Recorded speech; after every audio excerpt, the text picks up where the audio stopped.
बाद बैंकिंग शेयरों में हमने देखा कि आज काफी तेजी बढ़त देखी गई काफी सारे शेयरों में, जहां पर हम काफी गिरावट देख रहे थे। तो बैंकिंग सेक्टर की अगर पूरे बात करें तो क्या व्यू रहेगा मैम, और कौन से ऐसे स्टॉक्स हैं जो कि आपके हिसाब से आने वाले वक्त में फायदे का सौदा साबित हो सकते हैं? मैं HDFC बैंक में हूँ तो उसको रिकमेंडेशन के तौर पर मत लो, बट इफ यू जी। गाइस आर ऑलरेडी इन, आप उनको होल्ड जरूर कर सकते हैं। मैंने बताया था, मैंने ऑप्शन से उस मूवमेंट को, जो ये पूरा गिरावट हुआ HDFC बैंक में, उसका हेजिंग विद ऑप्शंस। नाउ जो स्टॉक्स खरीदने लायक हैं, HDFC का नाम इसलिए ले क्योंकि वो अच्छा है, सबको पसंद आता है, मुझे भी कॉमन स्टॉक रहता है वो जनरली। दूसरे जो स्टॉक्स है, एक तो मुझे ठीक लग रहा है यहाँ पर कोटक बैंक, प्राइवेट पॉकेट से कोटक बैंक। दूसरा बैंक आप ले सकते हैं सेंट्रल बैंक ऑफ इंडिया।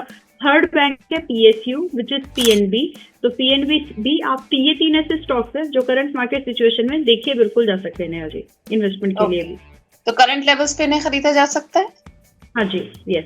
और टारगेट्स आप इन तीनों के क्या देख रहे होंगे मैम, कोटक, सेंट्रल बैंक और PNB की अगर बात करें तो? और कोटक बैंक का बेयर मिनिमम टारगेट अभी 360 पर क्लोज हुआ है कल, मतलब इस सेशन में।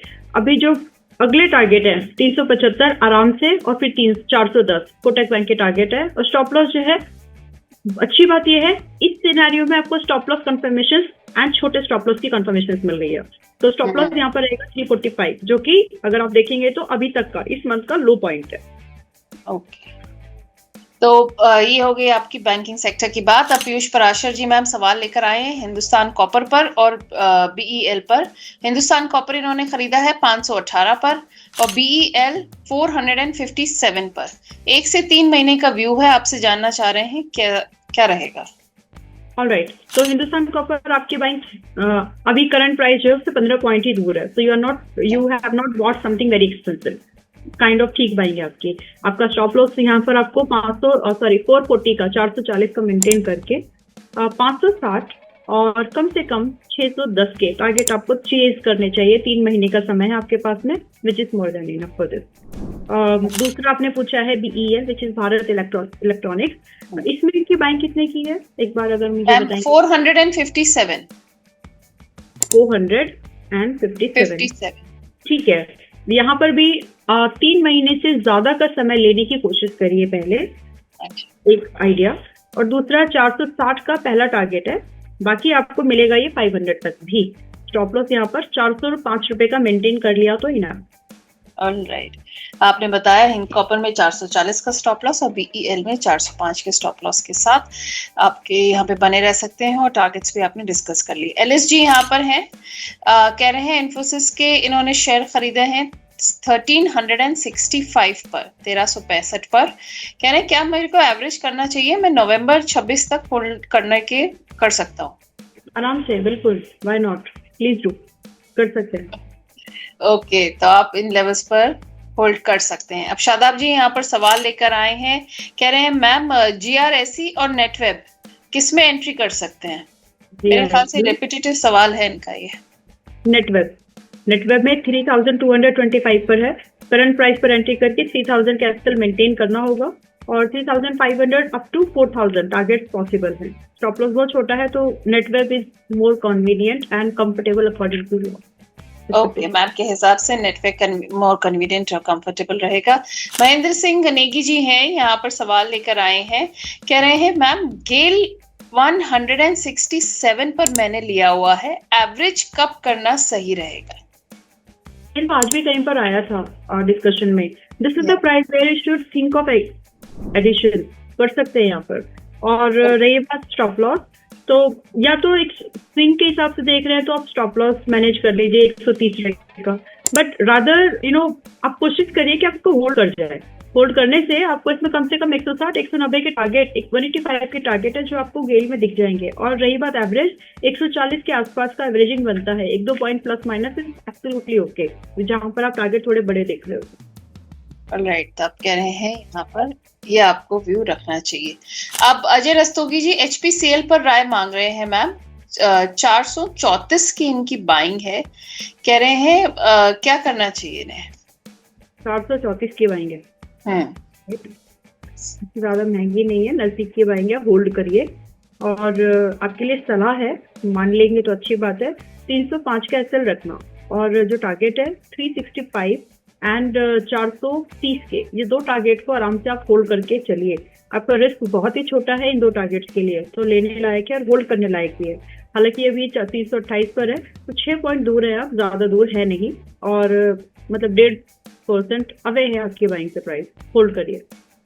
ओके मैम, ऑयल और गैस सेक्टर को लेकर काफी क्वेरीज आ रही हैं, तो इस सेक्टर पर आपका व्यू क्या है और इसमें कौन से ऐसे टॉप स्टॉक्स हैं जो आपके हिसाब से फायदे का सौदा है? किसमें Reha ji? Oil and gas sector. अच्छा, ओके। तो ऑयल और गैस को लेकर के देखिए, गेल उसी में से एक है। दूसरा, अगर आप चाहें कंफर्टेबली तो गेल में तो फ्रेश एडिशन भी हो सकते हैं, और किसी को फ्रेश बाय करना है वो भी कर सकते हैं। दूसरा एक स्टॉक है ONGC। जितना ज्यादा ये सब कुछ हुआ है ऑन स्ट्रीम, अगर आप बात करें अपस्ट्रीम, सॉरी, तो हमारे पास ज्यादा स्टॉक है नहीं उसमें, इंडियन मार्केट में लिस्टेड में। तो ONGC अगर आपको डिस्काउंट पर और मिले, मतलब ऐसे समझे कि अगर आपको 265 के आसपास मिल जाए ONGC फिर से, अभी 281 पर क्लोज हुआ है, तो ONGC को खरीदा दोबारा जा सकता है विद व्यू कि हम कम से कम 350 और 450 के टारगेट का वेट करेंगे। इन्वेस्टमेंट आइडिया है और चल जाएगा, मतलब समय लगेगा 3 से 6 क्वार्टर का, बट डिस्काउंट पे खरीदने की कोशिश करना और होल्ड करना, मतलब जल्दी पोजीशन चेंज करने की जरूरत नहीं है, ये अपने आप ही मूव करेगा and you will make money. बड़े टारगेट्स दे रही हूँ मैं ONGC पर, क्योंकि जैसे अभी बात की, भारत में अपस्ट्रीम में बहुत ज्यादा नाम शुमार नहीं है, ONGC is one of it. Okay, तो आपकी तरफ से ये दो आपने स्टॉक्स बताए, गेल और ONGC, जो आपकी नजर में है। पेट्रोनेट ऑल्सो, अगर आप मतलब LNG, अगर आप थोड़ा ऑयल गैस के साथ अगर आप LNG को भी समझते ही हैं बिजनेस, ऑफकोर्स, तो उसका भी अच्छा है। एंड जिस तरह से LNG को लेकर के स्पेसिफिकली अगर मैं बात करूं, तो जो क्राइसिस सामने आई और मतलब रिजर्व रखना, ये सारी चीजें नई चीजें होंगी मार्केट में, जो नई अप्रोच ला करके सामने खड़ी रहती है। तो पेट्रोनेट समथिंग जो कि आप इन्वेस्टमेंट के लिए से देख रहे हो, तो करंट प्राइस पर पेट्रोनेट खरीदा जा सकता है। ONGC में टाइम है अभी बाइंग आने के लिए। ओके, आप कह रहे हो ONGC में भी टाइम है बाइंग आने के लिए, पेट्रोनेट आपके हिसाब से इस समय बाय करा जा सकता है। अब एनर्जी सेक्टर की अगर हम बात करें, तो KP एनर्जी पर सवाल आया है रसिका जी का, कह रहे हैं इसमें फ्रेश एंट्री कर सकते हैं क्या? KPEL, हाँ जी, कर सकते हैं। 288 पर है, थोड़े से आप लेट है, मान के इस बात को एक्सेप्ट करिए पहले, क्योंकि मैं इसलिए बोल रही हूँ 260 और 250 पर मैंने बाइंग कराया है अपने मेंबर्स को ऑलरेडी, अलग अलग प्लेटफॉर्म के माध्यम से, मतलब लाइव सेशंस में कह सकते हैं।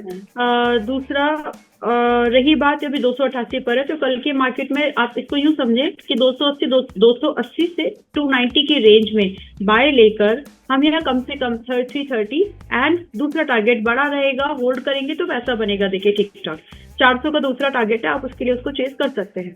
रही बात एसएल बहुत छोटा रखिए इस मार्केट में, 250 जीरो। ओके, आप कह रहे हैं एसएल छोटा रखें 250 का। यहाँ पर KP एनर्जी की बात हो रही थी। अब अडानी ग्रीन का टारगेट 1 साल के लिए क्या होना चाहिए, LSG पूछ रहे हैं यहाँ पर। अडानी ग्रीन का 1 साल का टारगेट काफी बड़ा है, लेकिन आप सच में 1 साल होल्ड कर लोगे उसको? यस, तो आप टारगेट सुन के आप घबराना नहीं, क्योंकि टारगेट लिटरली बड़े हैं। तो well, in my opinion, first you should chase 1040, जो कि स्विंग का टारगेट है। बाकी अगर आप 1 साल कम से कम होल्ड कर जाए, 1500 से छोटा टारगेट मैं नहीं देख पाती, और अभी चल रहा है सिर्फ 921 पर, तो आप समझ सकते हैं कि इसमें कितनी अपसाइड की पॉसिबिलिटी है, मिनिमम 7%। अब आप सोच लीजिए, इसलिए मैंने पूछा आप होल्ड कर लेंगे क्या। रही बात अडानी ग्रीन, आज की हमारी रिकमेंडेशन में रहा है नेहा जी, मैंने इसको 815 पर भी, आज फिर 907 पर बाय कराया है, और टारगेट वही है, तो I am bullish on it.